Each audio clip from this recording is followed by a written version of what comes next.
रेल्वेमधून पडून सातत्याने होणाऱ्या अपघाताबाबत राष्ट्रवादी काँग्रेस शरदचंद्र पवार पक्षाचे जिल्हाध्यक्ष मनोज प्रधान यांनी घेतली स्टेशन मास्तरांची भेट। ठाण्यात प्रवासी संख्या वाढली आहे, त्यामुळे गर्दी नियोजन झाली पाहिजे यासाठी दिले निवेदन। स्टेशन मास्तरांना दिल्या सूचना।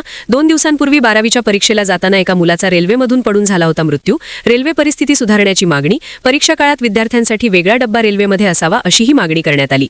नगरसेवक सुधीर भगत, नगरसेविका मनीषा भगत, नगरसेविका दीपाली भगत, महिला कार्याध्यक्षा साबिया मेमन, झोपडपट्टी विकास सेल जिल्हाध्यक्ष श्री चंद्रकांत गायकवाड, युवक कार्याध्यक्ष राजेश कदम, महाराष्ट्र प्रदेश सरचिटणीस मकसूद खान, जिल्हा प्रशासन सरचिटणीस राजेश साटम। सर, ठाणे स्थानकावरती मोठ्या प्रमाणात गर्दी जी आहे ती वाढत चाललेली आहे। परवाच 12वीला जात असताना एका तरुणाचा दुर्दैवी मृत्यू देखील झालेला आहे। आपण स्टेशन मास्तरांची भेट घेतलेली आहे। काय नेमकी चर्चा झालेली आहे? गर्दी नियंत्रणाबाबत काही ठोस पावलं उचलली जाणार आहेत का? असं आहे की काहीतरी दुर्घटना झाली की आपण जागे होतो, आणि असंच काहीतरी एक वाईट दुर्घटना एका 12वीच्या विद्यार्थ्याबरोबर झाली, आणि त्या अनुषंगाने आम्ही आज या ठिकाणी आलो आहोत। आज आम्ही मॅडमला भेटलो, देवधर मॅडमला।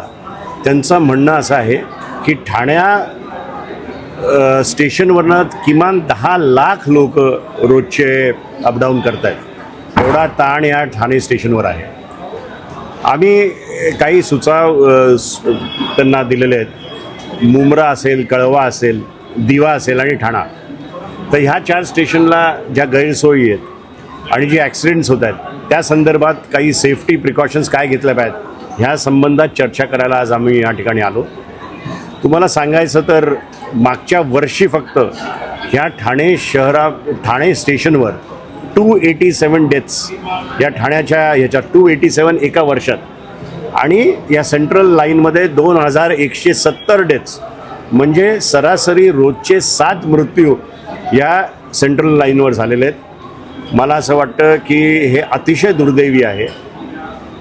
लोक चाकरमाने कामासाठी मुंबईला जातात। आपण दरवेळेस बोलतो की डिसेंट्रलायझेशन झालं पाहिजे, नोकऱ्या शिक्षणासाठी लोक जातात, ते थोडंसं पसरलं पाहिजे, पण तसं काहीही होताना दिसत नाही। आज इतकी लाख लोक जर फक्त ठाणा स्टेशनमधनं जात आहे तर त्यांना आपण काय सोयी देतो याची खऱ्या अर्थाने चर्चा करायला आम्ही दिलेली। माझ्याबरोबर सुधीर भगत आहेत, त्यांचा चांगला अभ्यास या रेल्वे लाईनवर आहे। त्यांनी काही प्रश्न त्यांच्यासमोर मांडले। त्यांचं असं म्हणणं होतं की 3 आणि 4 नंबरच्या ट्रॅकवरनं ज्या फास्ट ट्रेन्स जातात त्या फास्ट ट्रेनचं पीक आवर्सचा ट्रॅफिक गेला की त्याच्यानंतर त्याच्यावर स्लो ट्रेन चालवाव्या, जेणेकरून थोडीशी गर्दी कमी होईल। दुसरा आमचा एक त्यांना सुचाव होता असा की 133 रेक्स आहेत, त्यातल्या 6 रेक ह्या AC आहेत, तर 2 AC एकामागे एक जर ट्रेन आल्या तर मग त्याच्या पुढच्या ह्याला खूप गर्दी होते। त्यामुळे कधीही असं नियोजन झालं पाहिजे की 2 AC ट्रेन एकामागे एक न येता मध्ये सामान्य ट्रेन पण आली पाहिजे। असे खूप प्रश्न आपल्यासमोर आहेत। देवधरताईंचं म्हणणं आहे की खूप चांगल्या इन्फ्रास्ट्रक्चर या सगळ्या स्टेशनवर होतं आहे, पण एक त्यांना मी आठवण करून दिली की मला आठवतं आहे की सुरेश कलमाडी साहेब असताना पनवेल कर्जत ही लाईन नवीन आखली होती। म्हणजे मी आज 30 वर्षापूर्वी सांगतोय, 30 वर्षापूर्वी तिथे स्टेशन्स अलॉट झाले, आजही ते काम पूर्ण झालेलं नाही। त्यांचं असं म्हणणं होतं की ती जरी लाईन चालू झाली तर थोडासा ताण या ठाणे शहराचा कमी होईल। तर आपल्या माध्यमातून सरकारला जागं करायचा एक प्रयत्न आहे की ती मार्गिका जी आहे पनवेल कर्जत ती चालू करा, अन्यथा काहीतरी मोठा अपघात या ठिकाणी होईल।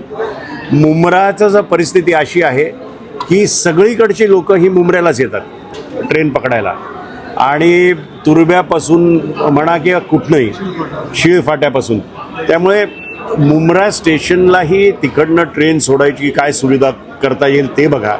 दिवा स्टेशनहून नवीन ट्रेन सुरू करायची काही सुविधा असेल तर ते बघा, जेणेकरून दिवा, मुंब्रा, कळवा आणि ठाण्याचा ताण थोडा कमी होईल आणि आपल्या प्रवासींना एक प्रकारचा आधार मिळेल। हे